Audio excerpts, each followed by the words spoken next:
인권 운동가로 알려져 있는 수잔 솔티에게 사실 정인으로 혹은 참고인으로 신청을 했는데 여당 측에서 거절을 하는 바람에 결국 이메일로 된 답변을 여기서 말씀을 드리게 되어서 매우 유감스럽게 생각합니다. 울산 남구의 김견원입니다. 후자로 되신 걸 먼저 축하를 드리고요. 파워포인트 좀 띄워주시면 파워포인트를 중심으로 해서 질문 드리도록 하겠습니다.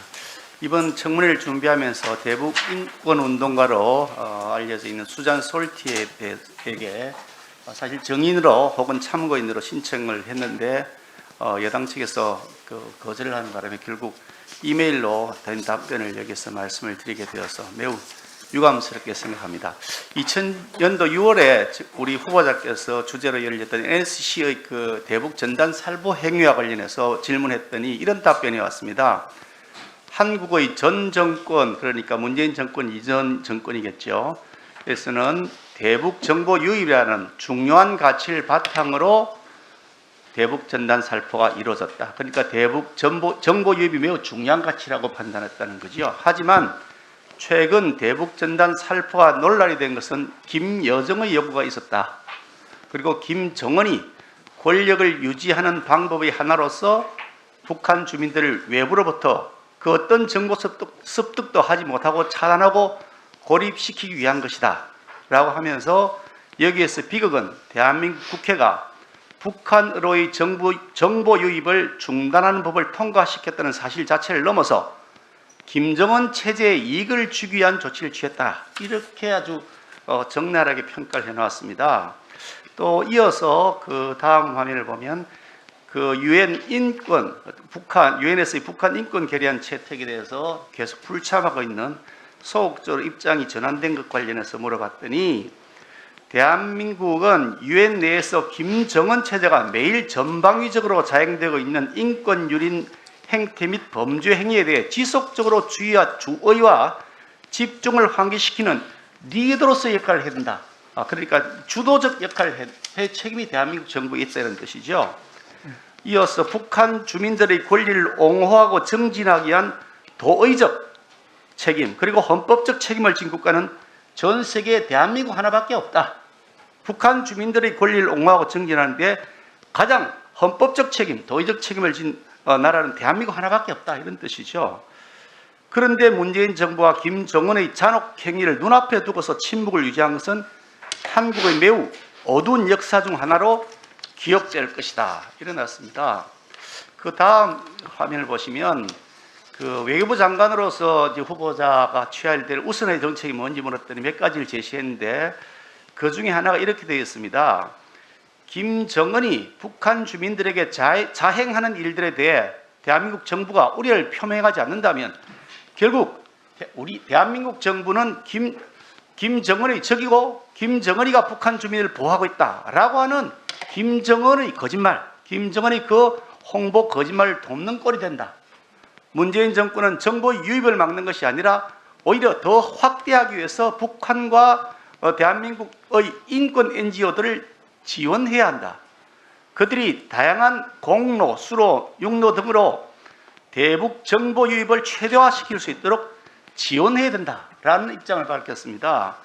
그럼에도 불구하고 대북 전단 살포에 대해서 매우 부정적으로 하고 있는 현 정부의 조치가 결국 후보자가 과거에 계속 해왔던 것의 일련선상에 있다고 보는데 대북 전단 살포를 이렇게 전면 금지하는 것은 대한민국 정부의 헌법적 책임 그리고 도의적 책임에 부합하지 않는 것이다. 따라서 리더로서의 역할을 하도록 다시 한 번 더 이 부분에 대해서 정책의 전환이 필요하다 생각하는데 후보자의 생각은 어떠십니까? 네, 북한 인권 문제에 대해서는 그 심각성에 대해서는 저희도 잘 인지를 하고 있고 북한 인권 상황의 실질적 개선을 위해서 정부도 계속 가능한 그런 노력을 하고 있다는 말씀을 드리고요. 다만 대북 전단 살포 문제는 인권 차원보다는 현재의 접경 지역에서의 냉정한 상황 인식이 필요하다고 봅니다. 후보자의 말씀대로라면 접경 지역 우리 주민들의 안전을 보장할 수 있는 방법이 있다면 다른 그러니까 회피할 수 접경 지역 이외의 지역에서 살포하는 것이라든지 아니면 야간에 살포하게 한다든지 시간적 제한을 둔다든지 장소의 제한을 둔다든지 그리고 배포하는 것을 사전에 살포하는 것을 사전에 발표하지 못하게 한다든지 이런 회피 수단을 통해서 얼마든지 할 수 있는 일인데 그거마저도 전면 차단하고 있는 것은 잘못되었다라고 하는 것이 본 의원의 생각입니다. 후보자 의견을 물어봅니다. 의원님 말씀도 뭐 그런 시각에서 볼 수 있겠는데요.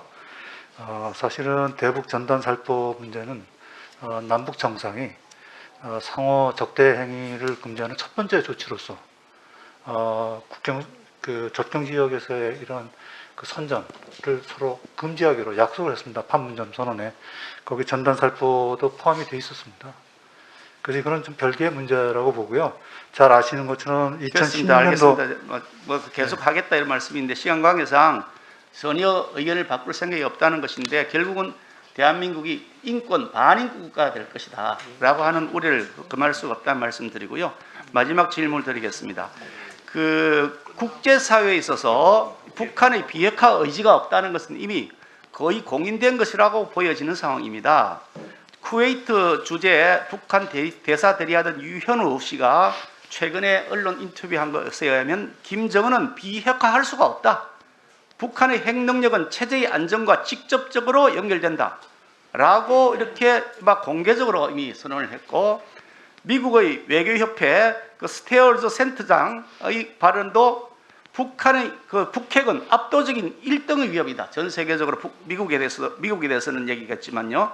그리고 그게 비핵화는 아예 물 건너갔다.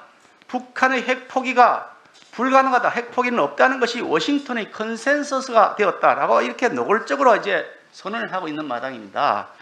그런데 북한의 비핵화 없이 항구적인 평화가 가능합니까? 비핵화가 없이는 평화 불가능하다고 봅니다. 그런데 지금 북한은 아예 비핵화할 수 없을 뿐더러 금년 1월 노동당 대회에서 밝혔던 것처럼 아예 핵무기의 완성 단계까지 이르렀는데 무슨 방법으로 앞으로 비핵화를 추진할 것인지 구체적인 보관을 말씀해 주시기 바랍니다.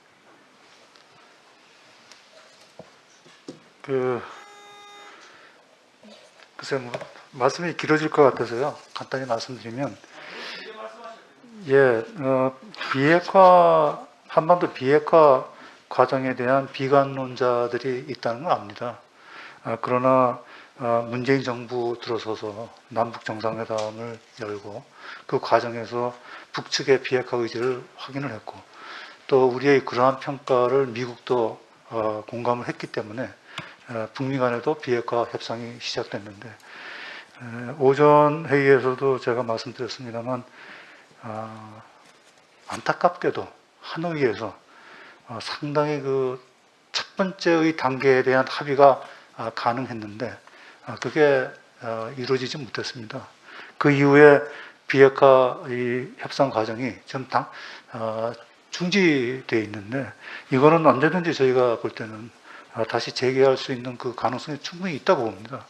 그리고 이거는 그 한반도 비핵화라든지 한반도 평화 이 프로세스는 선택의 문제가 아니라고 봅니다. 이건 필연적으로 우리가 나가야 되는 문제이기 때문에 이거를 안 된다. 그러니까 뭐 하지 말라.